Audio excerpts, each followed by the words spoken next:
Hello, नमस्ते, सलाम, सत श्री अकाल हो दोस्तों। कैसे हो आप सभी? खैरियत से हो?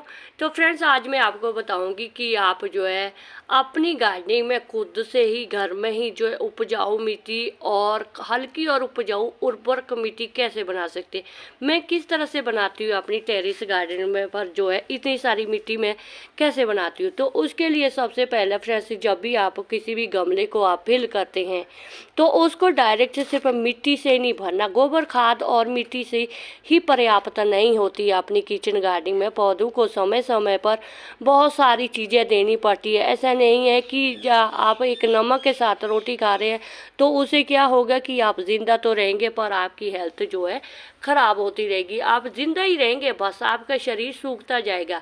तो पौधों का भी यही होता है फ्रेंड्स। अगर आपने सिर्फ मिट्टी ली और गोबर खाद दिया तो उस गोबर खाद भी नहीं दे, अकेले सिंगल मिट्टी में आपने पौधा लगा लिया तो वो सरवाइव करेगा। पानी देते रहो उसमें पानी। मैंने बहुत सारे यहाँ पर अपनी गलियों में भी देखे हैं ऐसे कि उनके पौधे हैं बहुत सालों से लगे हुए हैं, ना कोई होल तक, यहाँ तक कि कहीं तो होल भी नहीं करे हुए हैं। चलो किसी ने तो होल करे हुए हैं प्लांटर में। तो प्लांटर में सबसे पहले होल करना बहुत ज़रूरी होता है फ्रेंड्स। जब तक पानी बाहर इतने भी होल नहीं करने कि उसकी छाल नहीं बनानी, मतलब लिमिट के होल करने ज़रूरी होते हैं। तो फिर क्या होता है कि बस गोबर मिट्टी डाल दी और पौधे लगा लिए और पानी देते रहे तो पौधे ज़िंदा ही रहते हैं। तो नहीं फ्रेंड्स, समय समय पर पौधों की बहुत सारी ज़रूरतें होती है। जब हम इंसानों को इतनी सारी ज़रूरतें, और ये भी तो पौधे भी तो ज़िंदा है ना, ये बढ़ते हैं, सांस लेते हैं, ये भी बहुत जो है हमारी तरह जो है बहुत अच्छी अच्छी चीज़ें खाना पसंद करते हैं। इनको भी धूप लगती है, गर्मी लगती है, मतलब ठंड भी लगती है इनको, बरसात में इनको भी तकलीफ होती है। तो इस तरह से पौधे जो अगर आप देखेंगे मेरे टेरेस गार्डन पर, मैं अपने मेरे टेरेस गार्डन में जो पौधे हैं मैं इनको हेल्दी कैसे रखती हूँ। मैं खुद बेशक कम खाऊं पर अपने पौधों को लिए ज़रूर इनकी जो है देखभाल करती हूँ। इनको कब फर्टिलाइज़र की ज़रूरत है, इनको किस चीज़ की ज़रूरत है, तो हर पोषक तत्व का जो है हमें ख्याल रखना पड़ता है। तो पहले तो मैं इस पौधे की बात बताऊँ। ये है कोलियस का पौधा, ग्रीन कोलियस वाला है। कोलियस के पौधे बहुत तरह के होते हैं, तो ये ग्रीन कलर का है और मुझे ग्रीन ही बहुत ज़्यादा पसंद है।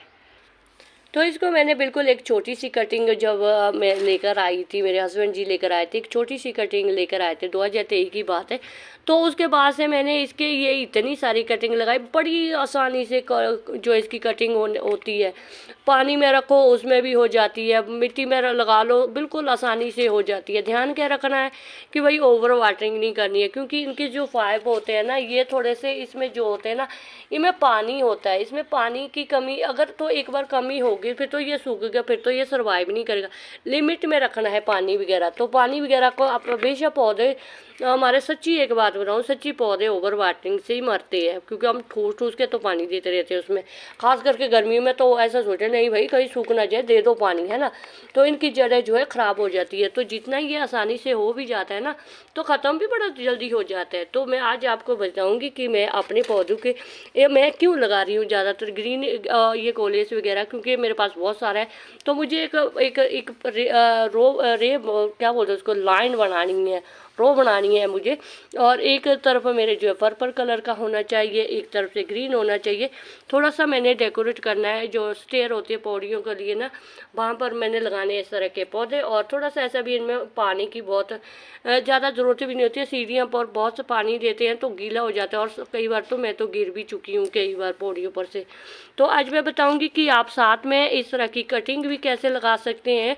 और जब आपका मन करता है, अगर कोई पौधा आपने लगाना है, किसी चीज़ जैसे सब्जी का पौधा लगाना, अगर नहीं भी लगाना कोई बात नहीं, अगर लगाना हो तो आप इन पौधों को जो है किसी और छोटी चीज़ और छोटे गमले में लगा सकते हैं। इसकी जो मिट्टी यूज़ कर सकते हैं। मैं तो बहुत सारे ऐसे काम करती रहती हूँ। जब मुझे किसी मिर्च के पौधे में कोई उपजाऊ मिट्टी बनानी देनी है ना, खाद, तो मैं इन्हीं पौधों को करीब ट्रांसप्लांट करके कहीं और जगह लगा देती हूँ, किसी और चीज़ में लगा लेती हूँ। तो उसकी जो उपजाऊ मिट्टी होती है वो मैं पौधे में डाल देती हूँ, मुझे बहुत अच्छा रिजल्ट मिलता है। तो इन सब चीज़ों के लिए तो मैंने फ्रेंड्स इस तरह के ग्रो बैग रखे होते, गमले से मैं मिट्टी नहीं निकालती हूँ। इसके लिए मैं इस तरह के ग्रो बैग बनाए थे, छोटे छोटे से ग्रो बैग बनाए होते जो जगह ज़्यादा घेरते भी नहीं है फ्रेंड्स। ये देखो, अब ये ग्रो बैग है, देखो कितना कितना मैंने बनाया, छोटा सा बनाया हुआ है। तो अभी मैं आपको दिखाती हूँ कि मैं इसमें उपजाऊ मिट्टी कैसे बनाती हूँ। तो ये जो मिट्टी है थोड़ी सी मैं इसमें से निकाल देती हूँ। तो नीचे की जो लेयर है अक्सर मिट्टी की जो है थोड़ी सी मोटी लेयर रखनी होती है। नीचे हमेशा ऐसा मत करो कि सीधा इसमें किचन वेस्ट नहीं, कभी भी नहीं डालना है। इसमें मिट्टी जो लेयर है ना थोड़ी सी मोटी डालनी है। जब उसका लिक्विड होगा ना पर वो बाहर नहीं ज़्यादा निकलेगा, वो यही इसी में अब्जॉर्ब रहेगा। तो जो ये मिट्टी है ना, ये जो सबसे नीचे वाली मिट्टी होती है ना वो सबसे ज़्यादा उपजाऊ होती है, क्योंकि उसमें जो जितना भी ह्यूमस होता है ना, जो भी लिक्विड होता है वो सारा इसी में जो है डिकम्पोस्ट हो जाता है। और इसमें पानी नहीं डालना है। जब भी आप किचन वेस्ट को मिट्टी में उपजाऊ मिट्टी बनानी है ना, ऐसे छोटी सी चीज़ों में जरूर बना ले। बकेट नहीं है, ड्रम नहीं है, कुछ भी नहीं है, ऐसे छोटे एनवलप ले लो, एनवलप में रख दो।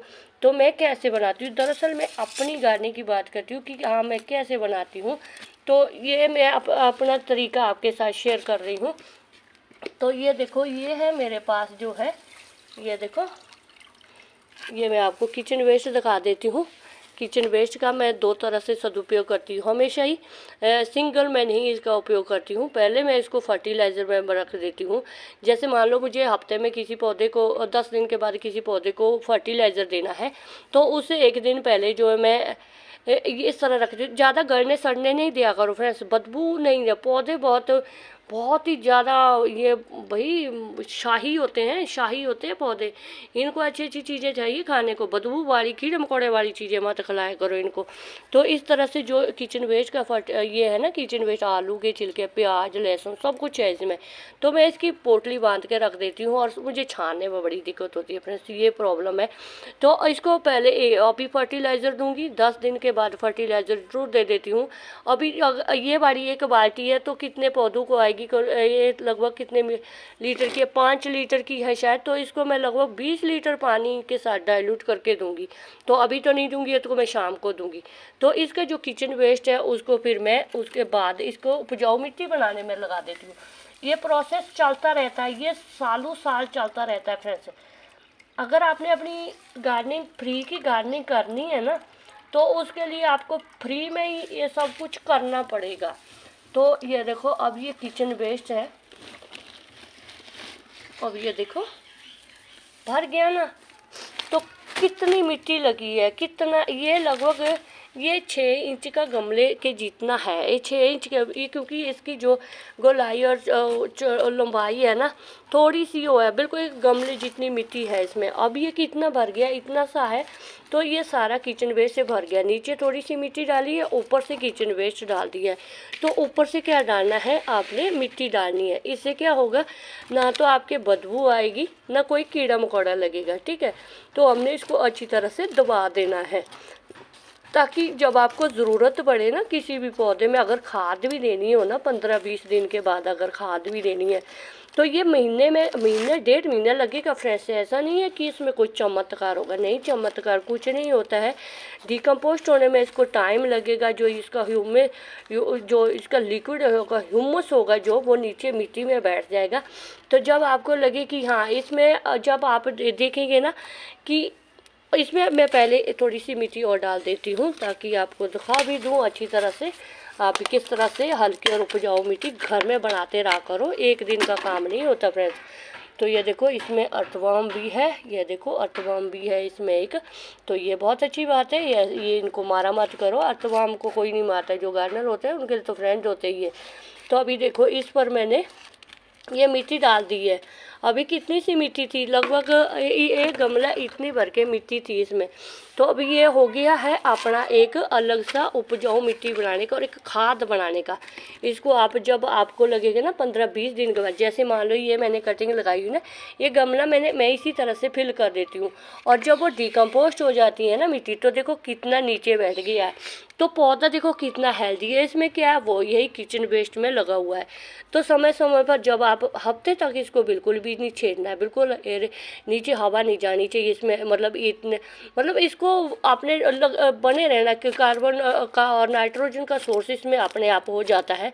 तो आपने इसमें जो है बाहर से ऑक्सीजन नहीं भेजनी है ज़्यादा, क्योंकि इतना भी क्योंकि थोड़े थोड़े से इसमें मैंने छोटे छोटे से होल किए हुए हैं।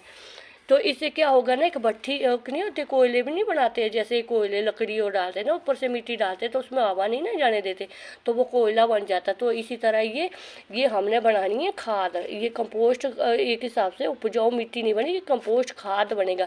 जो उसका लिक्विड है ना बीच वाला, जो तीसरी लेयर है, वही सबसे बड़ी बड़ी काम की होती है। तो इसमें मैं आपको दिखाती हूँ, इसमें मैं लगा देती हूँ। इसमें चलो मॉस रोज लगा देते हैं, अभी कोलियस तो बहुत सारे लगे हुए हैं। तो इस तरह से मैंने ना फ्रेंड्स, इस तरह ये देखो, ये जो चीज़ें हैं ना, ये मैंने मक्की लगाई हुई है इसमें।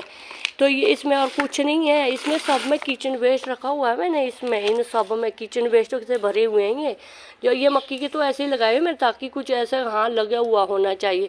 जब मुझे ज़रूरत होगी ना तो किसी भी पौधे को, ये देखो कितनी अच्छी मिट्टी बन रही है। अभी अभी इसमें इतनी जल्दी पोक नहीं हो रहा है, क्योंकि किचन वेस्ट अभी अच्छी तरह से डिकम्पोस्ट नहीं हुआ है। तो इस तरह से ये देखो, ये चीज़ें जो है मेरे पड़ी रहती है। और साथ में जब भी मुझे, जैसे मान लो मुझे जैसे घिया लगाई हुई है, जैसे कोई मिर्च का पौधा लगाना है, शिमला मिर्च, बैंगन का, किसी का भी लगाना, तो मैं इनको निकाल देती हूँ और बहुत सारी जो है मिट्टी बन जाती है।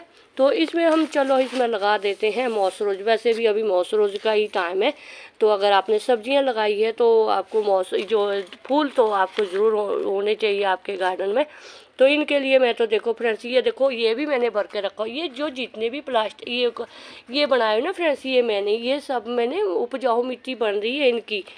कंपोस्ट खाद भी मतलब उपजाऊ मिट्टी, जब आप कोई भी पौधा लगाओ ना, तो इस तरह से बड़े आसानी से हो जाते हैं, लग जाती है को। फिर चाहे आप जो है हाउस प्लांट लगा लो, चाहे आप वेजिटेबल प्लांट लगाओ, तो आपको बड़ी आसानी रहती है, बहुत ही ज़्यादा आसान हो जाता है इस तरह से आपको गार्डनिंग करना।